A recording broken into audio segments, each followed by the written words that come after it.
Bonjour les amis et bienvenue sur ma chaîne YouTube. Comment allez-vous? Moi, ça va très bien. Alors, je viens d'effectuer un petit voyage et je suis de retour. J'étais un peu prise et puis j'ai toujours mes leçons que j'étudie. J'ai hâte vraiment de terminer avec ce programme de nursing que je suis en train de faire. Mais la vérité est que sur cette chaîne, vous allez m'entendre parler de l'école pendant un long moment parce que je veux émettre une transition plus sur la santé mentale. C'est vrai que quand j'étais au Manitoba, j'ai commencé avec la psychiatrie. Je n'ai pas continué jusqu'à présent. Alors, je jongle entre le programme d'infirmerie régulier et la psychiatrie parce que je suis un peu dingue, quoi. Donc, je préfère... non, c'est pas ça. C'est parce que je suis vraiment intéressée à ce qui a trait à la psychiatrie, histoire d'essayer de comprendre comment ce cerveau-là, ça fonctionne et comment certaines personnes se comportent, quoi. Parce que quand tu regardes la façon dont certaines personnes font des choses, tu te demandes que, mais toi, tu fais comment? Tu as quel cerveau? Donc, c'est juste un moyen d'essayer de comprendre. Mais les amis, j'ai des maux de tête. Et ici, là, il n'y a pas paracétamol, il n'y a pas efferalgan comme je connaissais à la maison. Voici ce qu'ils ont là. Ça s'appelle Advil. Et c'est pour... ça soulage les maux de tête, la fièvre, les maux de dos, les douleurs musculaires et les maux de dents. Mais pour l'instant, j'ai juste mal à la tête. Et tu sais, mes maux de tête, là, ça a commencé quand je suis venue au Canada. Je ne sais pas si c'est l'âge ou le fait que je pense beaucoup parce que j'ai des responsabilités énormes. Mais bon, c'est pas tout le temps quand même. Mais j'ai plus de maux de tête qu'avant. On va prendre les médicaments ensemble. Cheers. Voici ce que je subis.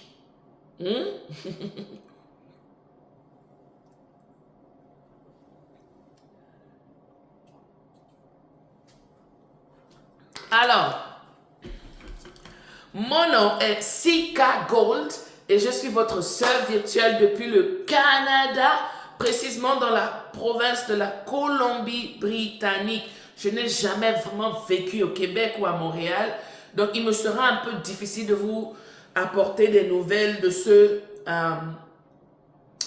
côté francophone du pays, sauf si, of course, je fais des recherches où je tombe sur des articles que je peux partager avec vous. Donc, le but de cette vidéo aujourd'hui, tu sais, j'aime apporter les histoires que les gens ont déjà subies, hein, pour essayer de nous enseigner des leçons. Parce que on dit qu'une personne sage apprend de ses erreurs, mais une personne encore plus sage apprend des erreurs des autres. Donc aujourd'hui, nous allons apprendre des erreurs de quelqu'un d'autre. Et encore, ça trait à des questions pièges que les agents d'immigration vous donnent à l'aéroport.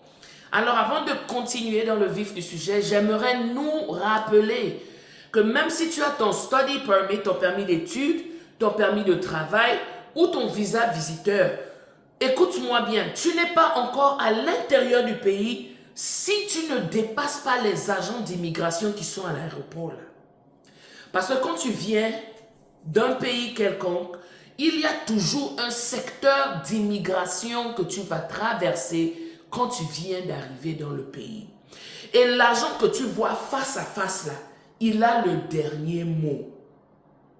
Il peut te dire oui, tu rentres dans le pays. Il peut te dire non, ce que tu me dis là, ça n'a pas de sens. Même si sur le papier ça a un sens, s'il voit que non,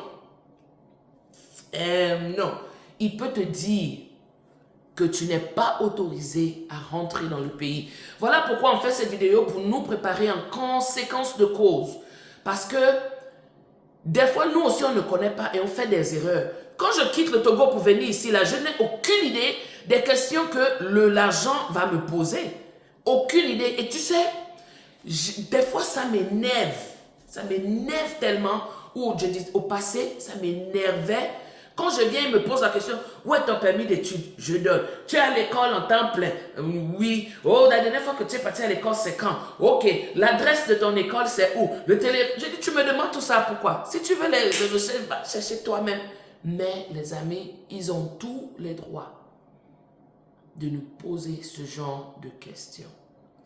Ils ont tous les droits de dig deep, de te questionner jusqu'à ce qu'ils sentent que vraiment ta réponse est satisfaisante. D'accord. Alors, il y a de cela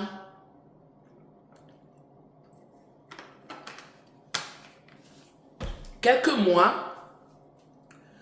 il y a un visiteur qui est venu au Canada. Je vais garder son pays anonymous parce que ça ne vaut pas la peine. Mais il venait de l'Afrique en tout cas. Alors, il arrive en visa visiteur parce que dans son application, il a mentionné qu'il venait pour une conférence quelconque. Alors, tu sais, parce que le Canada est tellement grand, quand tu atterris, des fois, tu atterris d'abord dans les grandes aéroports. Donc, on va nommer des fois Vancouver, des fois Montréal, des fois Toronto ou des fois en Alberta. Avant maintenant de partir dans les petites provinces d'à côté. Là. Donc, il arrive à Montréal et on lui pose la question, alors vous êtes venu faire quoi au Canada, monsieur Paul? Monsieur Paul répond que bon, moi je suis venu pour la conférence qui est dans tel secteur parce que à la maison je travaille dans tel secteur, alors je viens enrichir ma connaissance et apporter à la maison toutes les informations que je viens apprendre ici. D'accord. L'agent de l'immigration check l'hôtel pour voir, ok, la réservation est active. Ah, d'accord. Oh, mais tiens, l'hôtel est cher. Monsieur Paul, comment est-ce que vous pouvez être en mesure de payer pour l'hôtel là alors que c'est cher? Monsieur Paul de dire, mais j'ai de l'argent. Je ne suis pas un mendiant. Là même, je ne comprends même pas pourquoi. Excuse-moi. Ils n'ont pas le droit de vous poser la question, comment est-ce que tu payes l'hôtel qui est cher là. Si je veux rester dans l'hôtel 5 étoiles, c'est mon choix. Non? C'est ton choix, c'est vrai. Mais il faut démontrer que tu as la poche qui coïncide avec ton choix. Parce que si ton hôtel est 500 $ la nuit, il faut que tu sois riche pour afford it. So, Monsieur Paul a démontré, heureusement qu'il avait ses relevés bancaires sur son type de travail qu'il fait et tout était prouvé. Alors, Monsieur Paul, ok, mais tiens, ok, l'agent de l'immigration maintenant part faire des recherches sur la conférence en question pour voir les dates, voir si ça coïncide et tout.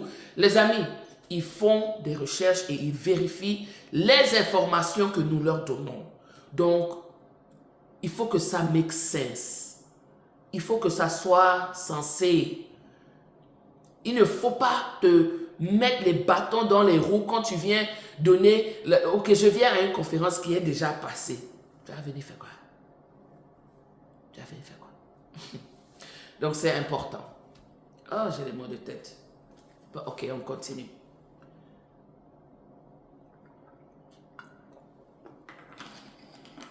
Je sais que dans un instant, là, ça va, le médicament va commencer à travailler.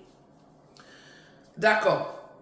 Monsieur Paul a prouvé ses relevés bancaires. Il a tout donné à l'agent de l'immigration. Cet agent d'immigration-là n'était toujours pas satisfait.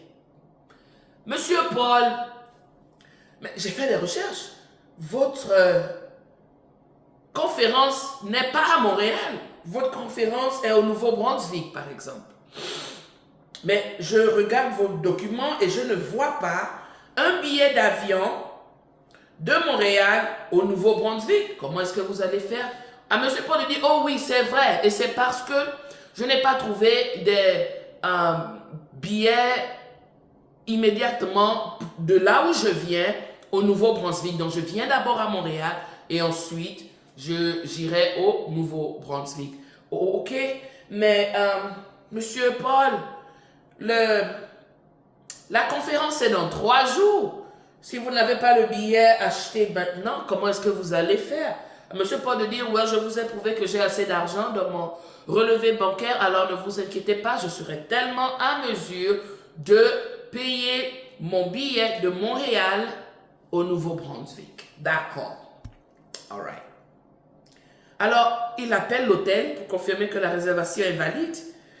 Il regarde la conférence, mais tiens, vous allez rester où? Vous allez rester où au Nouveau-Brunswick? Ça saoule là déjà. Hein? Mais bon, à Monsieur Paul, calme. Il dit, oh, j'ai un hôtel au Nouveau-Brunswick et j'ai une réservation, blablabla, bla, bla, bla, et voici les détails de la réservation.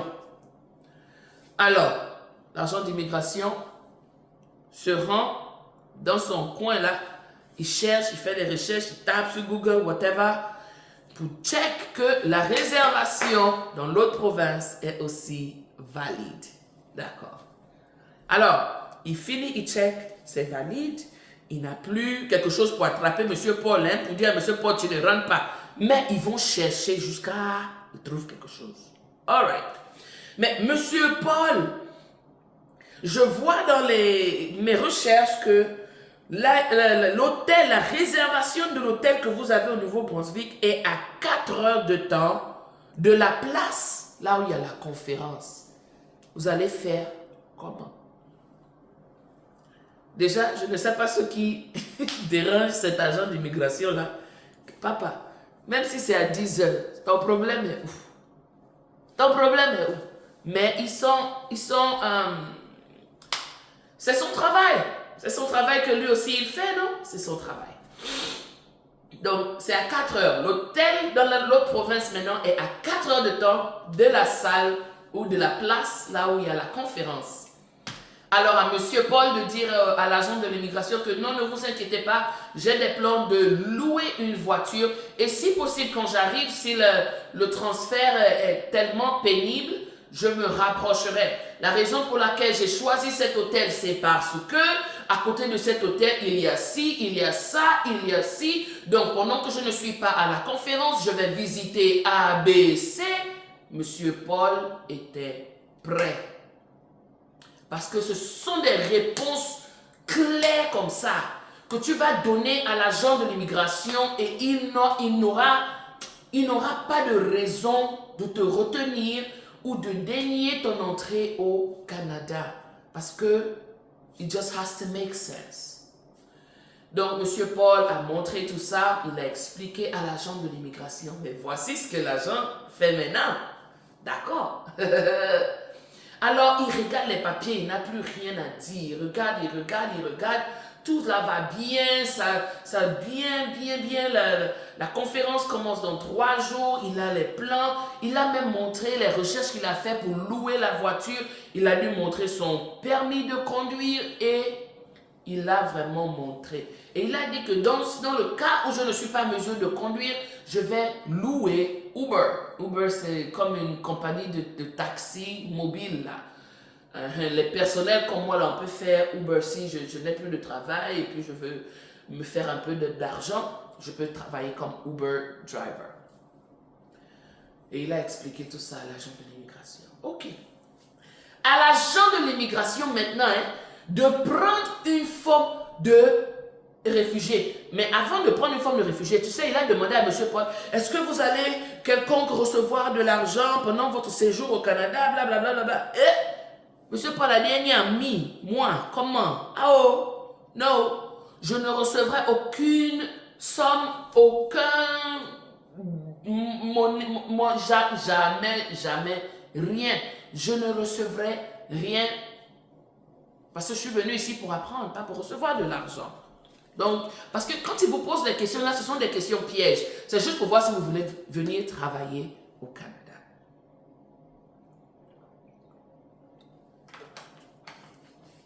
Ok. Il a fini de poser toutes ces questions. L'agent de l'immigration est parti prendre une feuille de réfugié. Il informe maintenant à M. Paul que Oh, mais Monsieur Paul, est-ce que vous savez que si vous venez au Canada en tant que visiteur avec un visa visiteur, vous pouvez déclarer que vous êtes réfugié et vous pouvez rester au Canada plus long que les 6 mois qui vous ont été accordés. C'est là où le Saint-Esprit s'accapare du cerveau de Monsieur Paul. Qu'est-ce que toi tu penses que Monsieur Paul a fait? Il a pris la forme ou il a refusé ça? Tape ça un peu dans le commentaire en bas, on va voir si tu suis. Avant que je ne te réponde, tape ça, please. Dis-moi ce que tu penses que Monsieur Paul a fait. Il a accepté la forme de réfugié ou il a refusé? Je vais boire à ta santé. Et puis, t'inquiète pas, hein, c'est moi seul qui bois dans cette bouteille-là parce que je sais que beaucoup d'autres vont dire, il faut prendre du verre. Je peux prendre le verre, mais j'ai soif. Et c'est ma bouteille du travail. Je l'amène tous les jours au travail. So.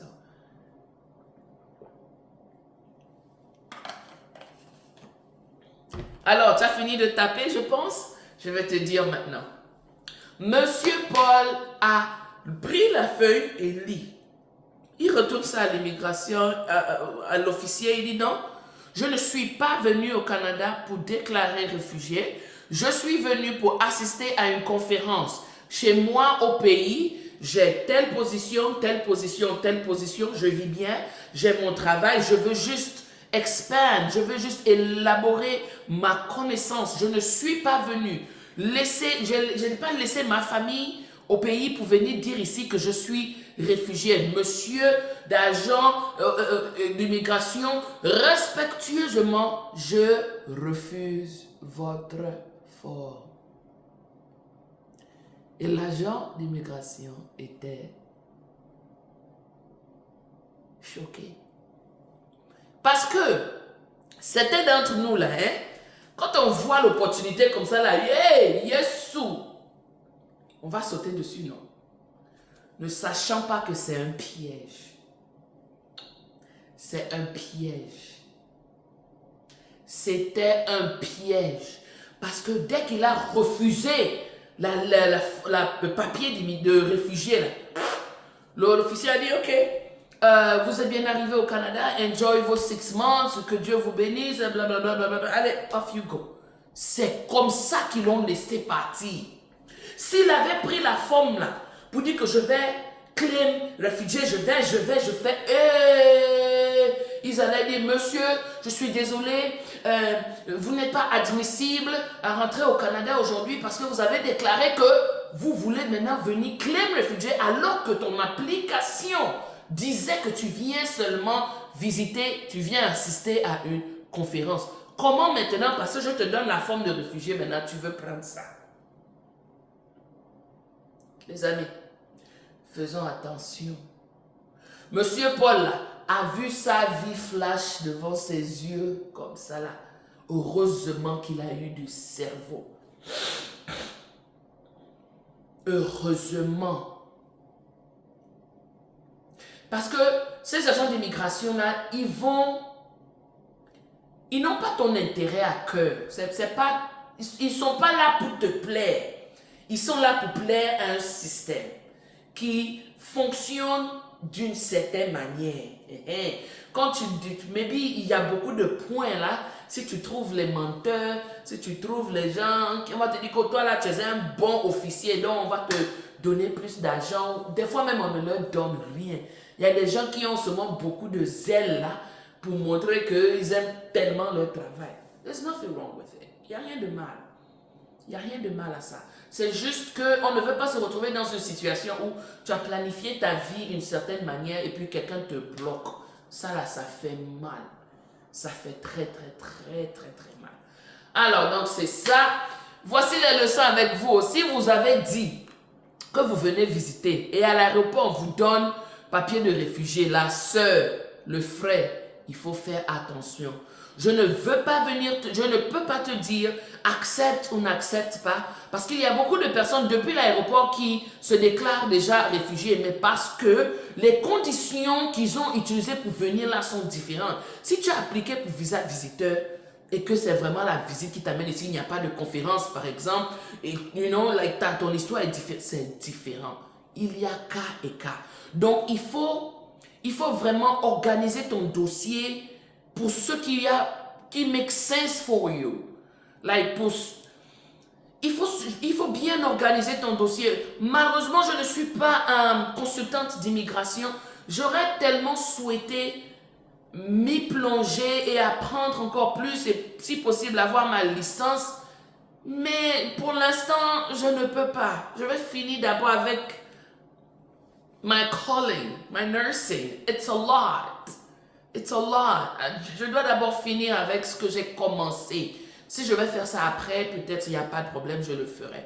Mais voici l'histoire que j'ai apportée pour que nous apprenions de l'histoire de Monsieur Paul ou de l'expérience de Monsieur Paul. Et je prie que nous ne nous trouvions pas demain dans la même situation et que Dieu nous donne la sagesse, les bons mots, les mots appropriés pour savoir quoi dire face aux agents d'immigration canadienne. Alors, until next time, I will see you later. Mon nom c'est Sika Gold et je suis ta sœur virtuelle. Mouah! Beaucoup de bisous.